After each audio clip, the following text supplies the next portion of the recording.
Hey cuties, I'm Lanikia and you're watching What Happened on the Soaps. This is General Hospital Edition. All right, guys, let's get right into it. On a scale of 1 to 10, I could have given this a 10, but I'm going to give it a 9 because y'all took too long. It took too long. Like, how long? Anyways, y'all, happy Friday the 13th. Today is Friday. Yay! January the 13th, 2023. Don't forget, I'll be going live tonight. So if you're able to join me, please do. 7 Central, 7 Eastern, 6 Central, 4 on the West Coast. Baby, let's get into this because I told y'all yesterday I didn't really want to see Portia and Jordan and Trina, but this little Trina can act so well. She made like even when I'm like I don't want to see them, I watch it. I watch it with interest. So she trying to tell them like Spencer needs me because she reaches out to Spencer or whatever, and they said why. Portia, why are you on your phone? And she said, because Spencer needs me. And Spencer does, and he's been through a lot and they are friends. And she said, we're friends. She said, I didn't know you considered Spencer a friend. And Curtis, he try to respect her boundaries and stuff because Trina has made it clear. I have boundaries over here, and y'all not gonna just be walking all over 'em. So, anyways, Curtis gets up and leaves, and Trina and Portia are talking, right? Portia, I hate to do you like this, girl, but I'm gonna have to do it. So Portia and Trina are talking, right? And Trina is letting her know, like, Spencer has been through a lot. He loved Britt, like he really cared for her, and she's dead. His father got his ex-girlfriend pregnant while he slept with her while he was with the girl, and then got her pregnant, and now she could possibly have been a hook killer, but we think it's somebody else. Spencer has went to prison. He's defended me. He's been through a lot. And Portia is just like, buddy, he's no good for you, Trina, and I don't want him worming his way back into your heart. And he's a Cassadine, and I'm not gonna forget how Nicholas treated you guys, and how when he tried to terrorize you, and then his girlfriend terrorized you, and all of that is because of Spencer. And Trina said, yeah, I heard what you're saying, but I'm not trying to hear what you say. So at this point, grown, that's what I heard. That's what I heard her say. At this point, grown, she said, Spencer is my friend, and whether you like that or not, we're going to be friends. I said, that's that college independence. I don't care what anyone says. The first time you go and stay on the dorms and you don't have to ask anyone for permission to go out to do anything. Oh my gosh, I wish everyone could have that freedom, that experience like that. You know what I'm saying? Oh my gosh, it's amazing. Anyways, so Trina was like, and I said, wait a minute now, Portia. You sure are very self-righteous and very opinionated about other people. Now let's not talk about your bed hopping you did back in the day and how you're about to marry Curtis, knowing that Trina is his daughter, and how you sitting up here talking about the Cassadines and their morals. I mean, you right, but and that's what General Hospital do. They'll make people who are right, you'll forget that, wait a minute, you got a past too. And I'm like, you retired, like you're talking all that, you're about to marry Curtis knowing you lying to this man's face. You see the relationship between Trina and Curtis is a little bit strained or whatever, and it might not be so if you would tell this man that Trina is his daughter. Now, Taggart, I'm sorry, you lose on this one. You lose on this one, but Trina's always going to look at you as her father or whatever. But Taggart would be mad at you too, Portia, like all this lying and stuff that you did. But we forget that when we want to be on this high horse and judgmental and all that. That's all I'm saying. That's all I'm saying. Like, you can't judge anybody, ma'am, sitting out there, sitting up picking Mr. and Mrs. Tiles and stuff, knowing that you should be saying baby on the way, that you should have told this man that you were pregnant with his child, but you lied. And it's been 20 plus years now, girl. Well, not 20 plus, but it's been 20, almost 20. Well, if you count the pregnancy, it's been 20. And you about to marry this man. I cannot wait for this wedding in February because I need this to blow up in your self-righteous face. But anyways, Trina says, tell Curtis I don't want dessert. I'm not in the mood anymore. She got her room. And so, because I was like, Portia, you can't. This girl is a 19-year-old now. I know she's staying in your home, but this girl to get up and say, I'm going back to the dorms. At some point, you can't choose your children's friends. Like, if she was like 13, I'd be like, okay, you could say, I don't want you hanging around them. But this girl is a teenager. about it. And look how they made Josh's character. They are during there made said, forget teen, let's put her as a woman. You know what I mean? The way they got her sleeping with people. I know it was only two people. I'm just saying, y'all know that's how it starts on the soaps. But anyways, that was it with them. Curtis says, I heard what you're saying, and but you gotta leave this alone because the more you push, the more she, you might be doing damage. She said, but I'll be darned if Spencer Cassadine worms his way back in her heart. So I said, well, what you gonna do about it? Oh, okay, girl. Now when the truth comes out about Trina being Curtis' daughter, she gonna have more reason to be mad at you. So you need to leave that alone. But anyway, so then we see Dante and Jordan, and then they're talking and they're saying that, clearly we need to find the girl that Britt helped saved. And so they're looking at security camera and all that, right? And then we go over here because we're gonna pick them back up.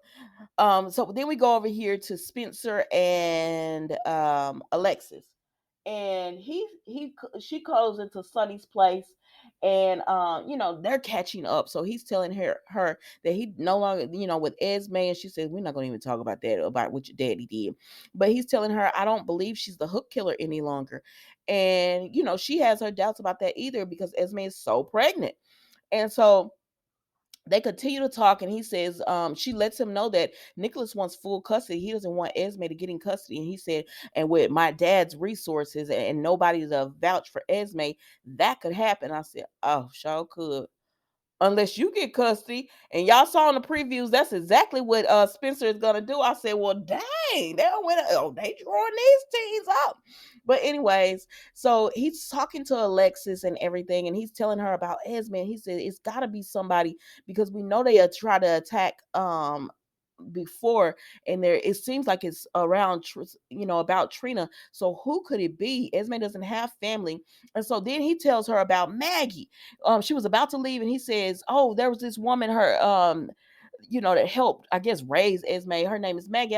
He said Sam was working on it. She said, my Sam? I said, yeah, your Sam was working on it and she never finished. She said, well, after the trial, I never got back with her. I said, but she could have got back with you. You were on it. She was on a case. But anyways, she said he tells her Maggie knows who's Trina's I mean, not Trina, Lord Esme's biological parents are, so maybe that'll help. And she said, well, you need to be careful because if Trina is a target, that means you're a target. And he said, I protect my own. And she said, oh, my own. Well, my, you ungrew, you did you're coming into your own man. I said, he sure is, because he said my own. But anyways, y'all know I like me some Spencer now, and I couldn't stand that little boy. So then Jocelyn comes out of the room, and she being nice to Sonny, and she told Sonny, and he's like, what is it? And she said, Willow's in there. I told Michael I would stay, but I gotta go do something. And he says, I'll stay with her and I'll explain everything to Michael. So she says, okay. Now, Dante, you was wrong for this. So she go in and talk to Dante, and he said, we just want to ask you some questions about the night Britt, was hooked and everything in New Year's Eve. And she says, okay. So she go into the office, and it's Robert and Jordan in there. And she said, what is this? I said, now, Dante, you ain't right for this. But I mean, he's a police officer. So then they're asking her all these questions, and she's looking at the footage because they got some grainy footage, and she said, I don't know nothing. And then Diane comes in and said, not another question. And Josh turns back and she smiles or whatever. Now I'm gonna say this, and I don't care if y'all like it or not. Now, you're okay with using Diane to help cover up what Dex has done because that's what you're covering for. But you're so judgmental when anybody covers up for some. Okay, that's all I'm saying. That's all I'm saying about Josh. That's all I'm saying. So, anyways, Josh goes ahead and gives her statement that yes, she was the one, and but Britt told her to run, and so she ran because they were like, "Why didn't you stay?" And she said, "I ran, and then I didn't know about Britt until later on, and then we had a family emergency, so I didn't say nothing." Girl, you are covering for Dex. I said, "Y'all, the footage didn't have a gunshot. Did it have sound? Because y'all would have heard the gunshot. Whatever, child. Didn't they hear a gunshot with Anna? I don't know, child. But anyways, she covers for Dex. She continues to cover for Dex, and they said, "Why are you bringing a lawyer into this?" And they said because she learned from Carly and Jason. You ain't learned that from? Oh, okay. Yeah. All right. So let's move on because that's what I don't understand. On one hand, y'all talk so much crap about Sonny and how bad he is and how he's always covering things up. But like they were saying, Carly and Jason have been in them seats as just as many times and about just as many things, and it's cool for her to be like, oh, I learned from them and I got it covered. But okay, let's move on. Let's move on, Nikki. You can talk about it on the live tonight. Don't forget, I'm going live tonight, guys. Anyways, Joss and Dante talking. He said sorry about that, and she says, "Was that your idea?" He was like, "No, but I went along with it." And I said, no, y'all have don't y'all have an opinion about Dante, because you told him he gonna have to arrest his daddy and all that. Remember that? And she said she was cool about it. She was like, I understand. And he was like, what's this family emergency? And she I don't know if she's gonna tell him about Willow or not. I can't remember. That was not on my agenda today. I'm trying to be at the hospital and they ruining stuff, putting all these other people in there. So, anyways, even though I did like the other people. So Sonny and Willow, he's in there talking to her and he's just telling her she's a fighter and she's gonna be strong and excuse me, that that she's gonna be okay.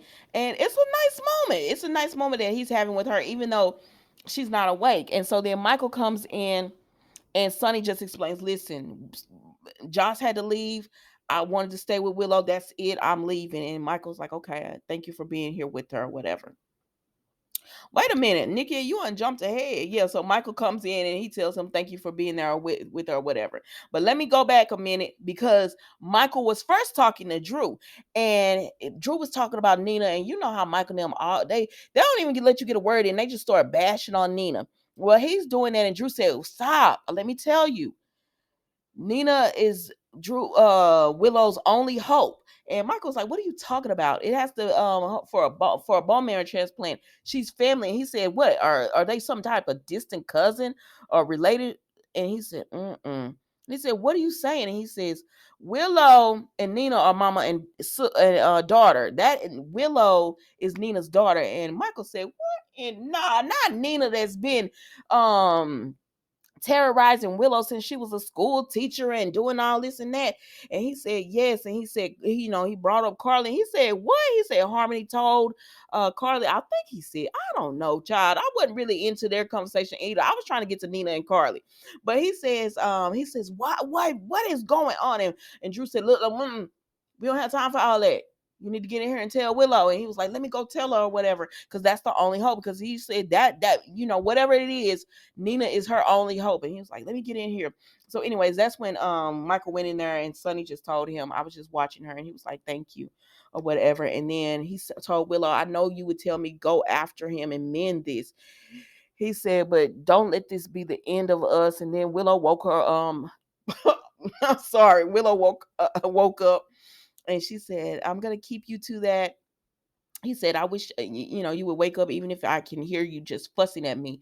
And she says, I'm gonna hold you to that. So she wakes up and everything, and then she starts telling him about what happened. And he said, you fainted, you collapsed. And she said, did Wiley see? And he said, yes, unfortunately. And then she said, Nina was there. You need to promise me you're gonna get Wiley away from Nina. I'm sorry, I can't stand Willow. I cannot stand Willow. I get why she feels the way she feels or whatever, but I can't. It's just something about Weeping Willow that just works my nerves. And like y'all could be in the comments and say what you want, but you're not gonna change my mind on this. We can agree to disagree, but don't be coming for my other people that comment all the time either. Now don't do that because I'll delete your comment. Because some of y'all be acting real rude to my loyal commenters and watchers because you don't agree with their comment. You can make your own comment. You don't have to go and try to have a disagreement with them. But anyways, let's keep it moving. So we see Drew and Sonny, because Michael has told Willow, and we're gonna pause right there. So then we see Drew and Sonny, and when Drew and Sonny talk, he tells Drew, what's going on? Where's Carly? And he said, Carly was speaking to Nina when I left. What's that about? Do you know? And so Drew said, it's not my business to tell. And Sonny said, if this has to do with my family, you need to tell me what's going on. And so then at this point, Carly comes up and she says, Sonny, back off. And I said, oh no, Miss Girl, no, not you with the not you with the aggressiveness when this is your fault. All of this going on is your fault. So how you gonna tell Sonny to back off? You needed to back off. Somebody should have told you that. But Drew wasn't gonna tell Sonny what was going on because he can keep because he felt like that was not his place. That was not his place to tell, and that Nina would tell him. So then we finally get to Nina and Carly. So they're up in there, right, talking. And she tells Nina, you need to go and get tested for bone marrow. And Nina's like, yeah, whatever it takes. I want, because she told her, we're here praying. She was like, Carly, don't start with me. And Carly said, no, it's not about that. You need to go get tested. And she said, yeah, I want to get tested. I want to help Willow and Michael as much as possible. That's why Sonny and I are in the chapel. We're just gonna stay away and we're just gonna pray for them or whatever. And Carly says, but Nina tells her, I mean, I could get tested, but I'm probably not gonna be a match. And the best match is family. And so she tells her, Nina, you are family. And she said, what? What are you talking about? And so then Carly says, you're Willow's mother. And Nina is just like, girl, stop playing with me. You're making this up. What, Carly, this is weird. I don't know what you're doing, but I'm about to leave. And she says, no, Nina, Harmony told me on her deathbed that you're Willow's mother. She said, Harmony, girl, Harmony was a liar. You can't believe anything she said. I'm not finna do this with you, Carly. I'm about to go. I'm about to go and get tested or whatever, but I don't believe any of this. And at first, Nina was looking like she was just about to leave because she was like, that's crazy talk. I am not Willow's mother. And so then Carly started saying, Nina, I did a DNA test. And she said, what now? And she said, I did a DNA test. I took DNA from you and when you had a drink at Charlie's, and I took Willow's DNA, I think from her brushes. I can't remember. And I did a DNA test on you guys, and you are a match. And she said, no. Nina does not want to believe. I mean, it's like her mind wouldn't let her believe it. She said, I only had one child, Carly. Phyllis was there when I gave birth. I gave birth to one child. She said Phyllis didn't know about this child. And I'm sure that was by design because they know Phyllis was told. And so she said, when your mother put you under in that coma, she gave one of she had Phyllis help her give birth to the one child, and then I guess Phyllis left because she was probably taking care of that child, and then Harmony was there, and she gave Willow to Harmony, and that's how all of this happened. And she says, no, Carly, I would have known. She said, you would not have known, Nina. You were in a coma. And she said, no, Nina's still not wanting to believe her. And so then Carly is just like, Nina, you can be mad at me. You cannot believe me, but you need to go and help Willow because that is your daughter. And so then when she tells her, I'm gonna have to do it my own DNA test. Like, no, she said, I want to see the results. Actually, I want to do my own test. And Carly said, do whatever you have to do. You can hate me. The feeling is mutual. I said, girl, this ain't time for you throw like, well, who cares about your mutual feeling? Your lying butt. So she said, Carly, I think this is some bizarre thing. You're just mad because of I fell in love with Sonny. I don't believe this at all. But Carly just keeps telling her, it's true, Nina. Go get tested. Go save Willow. You're her only hope.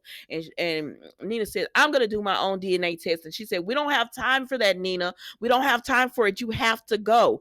And so Nina's just like, fine, I'm going, because she realizes because Carly said, I don't care how you feel about me, you just have to go. And then Nina was about to walk out the door, right?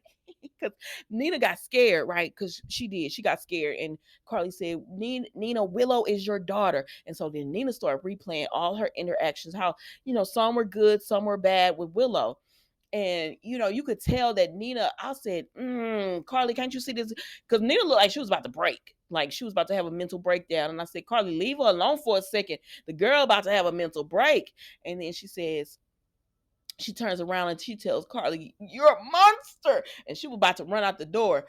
But she said, but I got something else to say. I said, Nina, you need to go help the weeping Willow. Now, she's not my favorite, but the girl gonna die if you don't help her. She said, I got to say what I got to say to Carly. I said, well, okay, then. Go ahead. And so she started telling Carly, you're a selfish bee. You knew all along all along about this. For a year, you made me feel like the scum of the earth. And all you kept talking about was my family, my family. Well, what about my family? I said, well, Nina, you did leave. You did keep Sonny away. But that's neither here nor there, girl. That's neither here nor there because Carly was still wrong for this. This was the second time. Carly has this thing about children and their parents. She'll keep them away from their parents, child. Well, anyways, Nina's just like, you're such a selfish being. Then she leaves or whatever. I mean, Carly couldn't do nothing but take that because she wants Willow to get, the help that she needs. So, anyways, Willow up in the room. I said, thinking that Nina is trying to take her children away from her, and Michael trying to calm her down. He was like, "You got to calm down." She won't calm down, and so then finally, Nina comes in the room, and Michael says, "Not now," and she says, and he should Willow, "Not ever." Not ever. Stay away from me. Leave me alone. I'm sorry. I can't stand Willow. And so Nina said, I'm the only person who can help you. I'm sorry. I'm sorry. And Michael is just like, because he knows what's going on now. And y'all, that was General Hospital Day. Baby, I cannot wait for next week. Spencer gonna try to get custody of this baby. I said, how you gonna do this? How you gonna get custody? Because you're a felon, sir. What? You and Trina gonna do something? Y'all gonna do it, Michael and Willow? Is that what y'all about to do? Child, I don't know. And then what else was on there that I was like, oh, I'm intrigued. I think it was just Michael telling Willow, you need to listen to Nina. And then Sonny is asking Carly, what have you done? He already knows she up to something. Y'all, that was General Hospital Day. Don't forget to like, comment, and subscribe to the channel. It is the weekend. Happy Friday the 13th. I hope you enjoy it. Watch a scary movie. I know I am. Be blessed, be safe. I'll see you tonight for those who will join me on the live 7 Eastern, 6 Central, 4 on the West Coast. Thank you so much for watching. Goodbye.